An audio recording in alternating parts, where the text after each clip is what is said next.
ನಮಸ್ಕಾರ, ಎಲ್ಲರಿಗೂ ಕನ್ನಡತಿ ಅಡುಗೆ ಚಾನಲ್ಗೆ ಸ್ವಾಗತ. ಈಗಂತೂ ನೇರಳೆ ಹಣ್ಣಿನ ಸೀಸನ್ ಅದ್ರಿ. ನೀವು ಇದನ್ನ ಹಣ್ಣನ್ನು ಹಾಗೆ ತಿಂದಿರ್ಬೋದು, ಉಪ್ಪು ಹಾಕೊಂಡು ತಿಂದಿರ್ಬೋದು, ಅಥವಾ ಜ್ಯೂಸನ್ನು ಕುಡಿದಿರ್ಬೋದು. ಇವತ್ತು ನಾನೊಂದು ಬೆಳಗಿನ ತಿಂಡಿಯನ್ನು ಮಾಡಿ ತೋರಿಸ್ತಾ ಇದ್ದೀನಿ. ಹೆಲ್ದಿಯಾಗಿನೂ ಮಾಡ್ತಾ ಇದ್ದೀನಿ. ನೀವು ಇದನ್ನು ಇನ್ಸ್ಟಂಟ್ ರೆಸಿಪಿ ಅಂತಲೂ ಕರಿಬೋದು. ಇನ್ಸ್ಟಂಟ್ ಇದ್ರೂ ನಾನು ಸೋಡಾ ಏನನ್ನು ಬಳಸ್ತೇನೆ ಮಾಡ್ತಾ ಇದ್ದೀನಿ. ತುಂಬ ಸಿಂಪಲ್ ರೀ. ಮನೆಯಲ್ಲಿರುವ ಬೇಸಿಕ್ ಸಾಮಗ್ರಿಗಳನ್ನ ಬಳಸಿ ಮಾಡ್ತಾ ಇದ್ದೀನಿ. ಹಂಗಿತ್ತಂದ್ರೆ ಇದನ್ನ ಹೆಂಗೆ ಮಾಡೋದು ಅಂತ ಹೇಳಿ ನೋಡ್ಕೊಂಬರೋಣ ಬರ್ರಿ.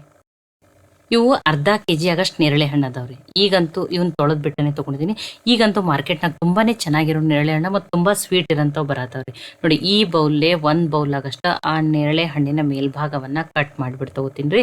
ನೋಡ್ರಿ, ಒಂದೊಂದು ಹಣ್ಣಲ್ಲಿ ಹುಳಾನು ಇರ್ತಾವ, ನೋಡ್ಬಿಟ್ಟು ಕಟ್ ಮಾಡಿ ತಗೋರಿ. ನೋಡಿ, ಇದಕ್ಕೆ ಒಂದು ಬೌಲಿಗೆ ಎಷ್ಟು ಹತ್ತವಲ್ಲ ಅಷ್ಟೇ ಹಣ್ಣುಗಳನ್ನ ಕಟ್ ಮಾಡಿ ತಗೋತೀನಿ. ಉಳಿದಿದ್ದನ್ನ ಏನು ಮಾಡ್ತೀನಿ, ತೆಗೆದಿಡ್ತೀನಿ ರೀ. ನೇರಳೆ ಹಣ್ಣು ಆರೋಗ್ಯಕ್ಕೆ ತುಂಬಾನೇ ಒಳ್ಳೇದ್ರಿ. ತುಂಬಾ ವಿಟಮಿನ್ ಸಿ ಇರೋಂಥದ್ದು, ತುಂಬಾ ಪೊಟ್ಯಾಷಿಯಮ್ ಇರ್ತದ, ಐರನ್ ಇರ್ತದ. ಸಕ್ಕರೆ ಕಾಯಿಲೆ ಇರೋರಿಗಂತೂ ಇದು ಹಣ್ಣು ಬೆಸ್ಟ್ ಅಂತಾನೆ ಹೇಳ್ಬೋದು. ನೋಡ್ರಿ, ಕೆಲವೊಂದರಲ್ಲಿ ಹುಳ ಇರ್ತದೆ. ಮತ್ತು ವೆಯ್ಟ್ ಲಾಸ್ ಮಾಡೋರಿಗೆ ನೋಡ್ರಿ ಇದು ಫ್ರೂಟ್ ಬೆಸ್ಟ್ ರೀ. ಯಾಕಂದರೆ ಇದರಲ್ಲಿ ಕ್ಯಾಲೋರಿ ಕಡಿಮೆ ಇರ್ತದೆ ಮತ್ತು ತುಂಬ ಫೈಬರ್ ಇರುವಂಥದ್ದು. ಮತ್ತು ನೋಡ್ರಿ, ಒಂದೊಂದ್ಸಲ ಹೀಟ್ ಆಗಿರ್ತಲ್ಲ, ಅಥವಾ ಮಾವಿನ ಹಣ್ಣು ತಿಂದಾಗದು ಏನಾಗಿರ್ತದೆ, ದೇಹದ ಉಷ್ಣತೆ ಜಾಸ್ತಿ ಆಗಿರ್ತದೆ. ಇದು ಈ ಹಣ್ಣು ಆರೋಗ್ಯಕ್ಕೆ ಅಥವಾ ದೇಹಕ್ಕೂ ತುಂಬ ತಂಪು ಕೊಡುವಂಥದ್ದು ರೀ. ನೋಡಿ, ನನಗಂತೂ ಈ ಹಣ್ಣಿನ ಬಗ್ಗೆ ಇಷ್ಟು ಹೆಲ್ತ್ ಬೆನಿಫಿಟ್ಸ್ ಗೊತ್ತದಾವು. ಮತ್ತು ನೀವೇನು ಡಾಕ್ಟರ್ ಅದಿರ ಅನ್ನಕ್ಕೆ ಹೋಗ್ಬೇಡ್ರಿ. ನೀವು ಇದನ್ನು ಬೇಕಂದ್ರೆ ಗೂಗಲ್ನಲ್ಲಿ ಚೆಕ್ ಮಾಡಿನೂ ನೋಡ್ಕೋಬೋದು. ಅಥವಾ ಈ ಹಣ್ಣಿನಿಂದ ಮತ್ತೆ ಏನೇ ಹೆಲ್ತ್ ಬೆನಿಫಿಟ್ಸ್ ಅದಾವ ಅಂತ ಹೇಳಿ ನಿಮಗೆ ಗೊತ್ತಿದ್ರು ನನಗೆ ಕಮೆಂಟ್ ಮಾಡಿ ತಿಳಿಸ್ರಿ. ನೋಡಿ, ನಾನು ಒಂದು ಬೌಲ್ ಆಗಷ್ಟೇ ಆ ಹಣ್ಣಿನ ಮೇಲ್ಭಾಗವನ್ನು ಕಟ್ ಮಾಡಿಬಿಟ್ಟು ತೊಗೊಂಡಿದ್ದೀನಿ.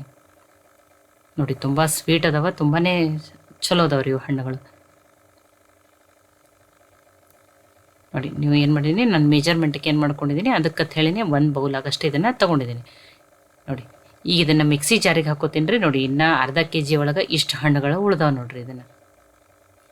ಈಗ ಇದನ್ನೇನು ಮಾಡೋಣ್ರಿ, ಮಿಕ್ಸಿ ಜಾರಿಗೆ ಹಾಕೊಂಡು ಈಗ ಇದಕ್ಕೆ ನೀರನ್ನು ಹಾಕದೇನೆ ನುಣ್ಣಿಗೆ ರುಬ್ಕೊಂಡು ತೊಗೋಬೇಕು ನೋಡ್ರಿ.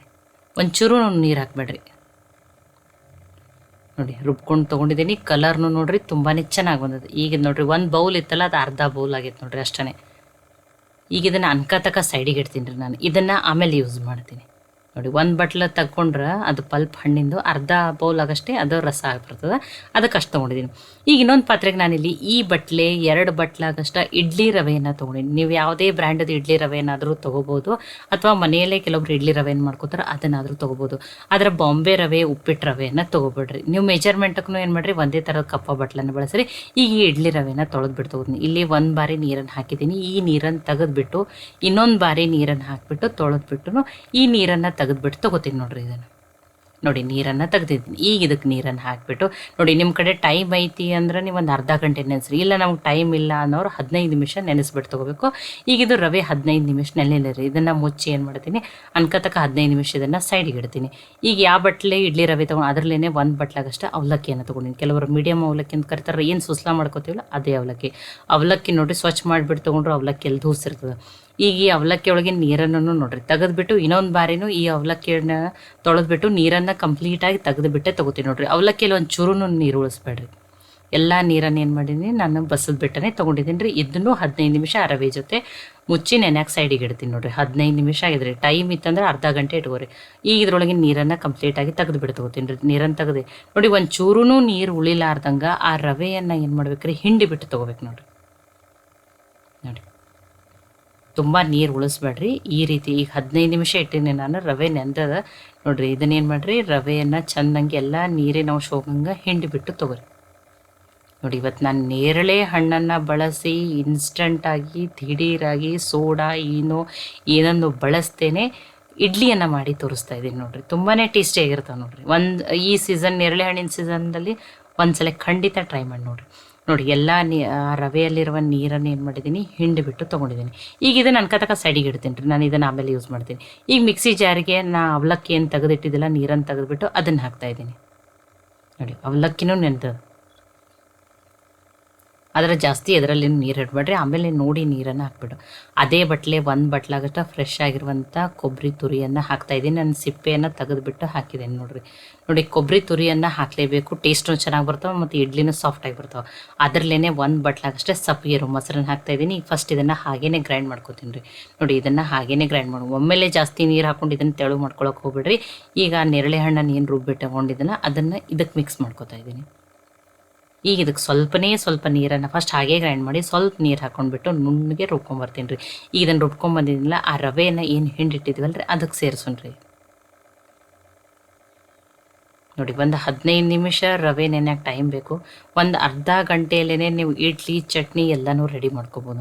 ಇಲ್ಲ ನಿಮಗೆ ನೇರಳೆ ಹಣ್ಣು ಬೇಡ ಈ ರೀತಿ ಅಂದ್ರೆ ಮಕ್ಕಳಿಗೆ ಅಥವಾ ಏನೋ ಡಿಫ್ರೆಂಟಾಗಿ ಕಲರ್ಫುಲ್ ಇದ್ರೆ ಈಗ ಮಕ್ಕಳ ಸ್ಕೂಲು ಸ್ಟಾರ್ಟ್ ಆಗ್ಯದ ಬಾಕ್ಸಿಗೂ ಮಾಡ್ಬೋದು, ಹೆಲ್ದಿನೂ ಇರ್ತದೆ. ನಾನು ಈ ರೀತಿ ಮಾಡಿದ್ದೀನಿ.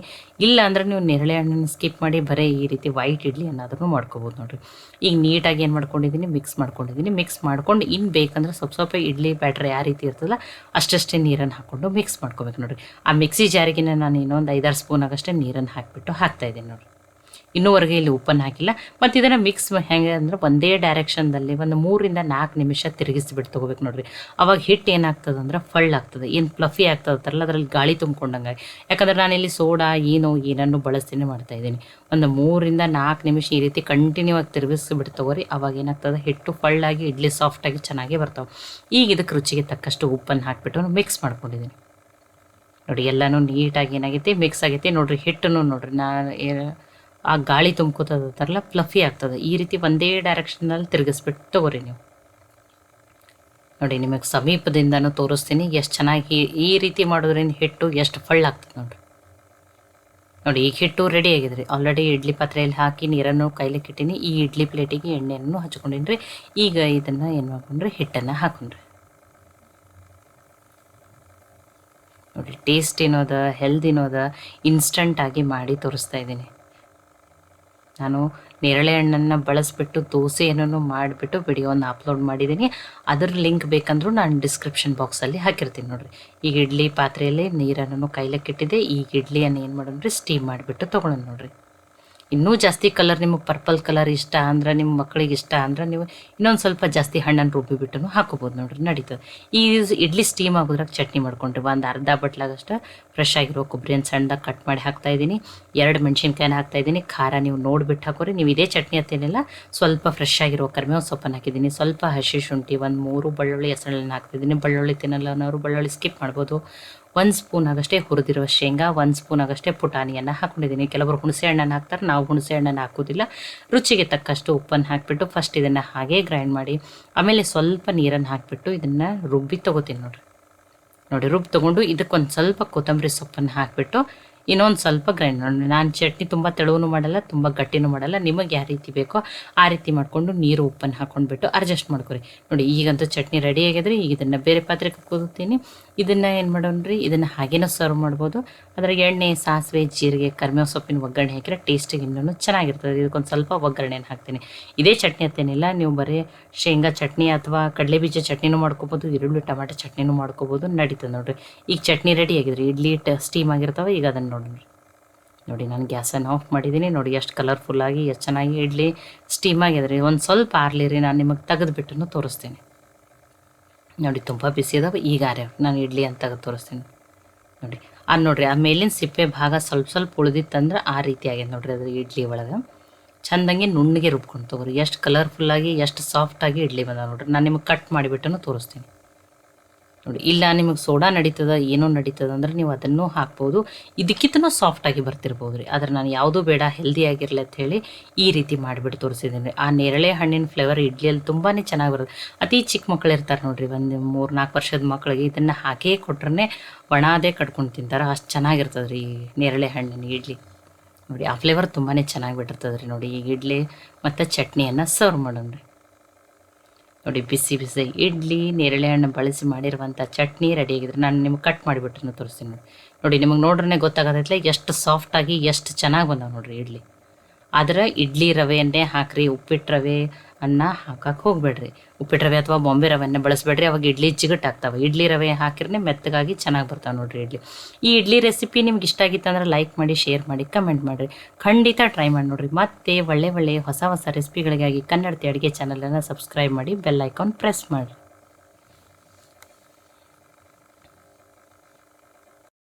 ಈ ವಿಡಿಯೋವನ್ನು ಹೈಪ್ ಮಾಡಿರಿ, ಇದು ಇನ್ನೂ ಜಾಸ್ತಿ ಜನಕ್ಕೆ ರೀಚ್ ಆಗ್ತದೆ. ಕನ್ನಡತಿ ಅಡುಗೆ ಚಾನಲನ್ನು ಸಪೋರ್ಟ್ ಮಾಡಿರಿ. ಈ ಇಡ್ಲಿಯನ್ನು ಖಂಡಿತನೂ ಟ್ರೈ ಮಾಡಿ ನನಗೆ ಹೆಂಗೆ ಬಂದಿತ್ತು ತಿಳಿಸ್ರಿ. ಮತ್ತೊಮ್ಮೆ ಧನ್ಯವಾದಗಳು. ನಾಳೆ ಮತ್ತೆ ಹೊಸ ರೆಸಿಪಿ ಜೊತೆ ಸಿಗೋಣ.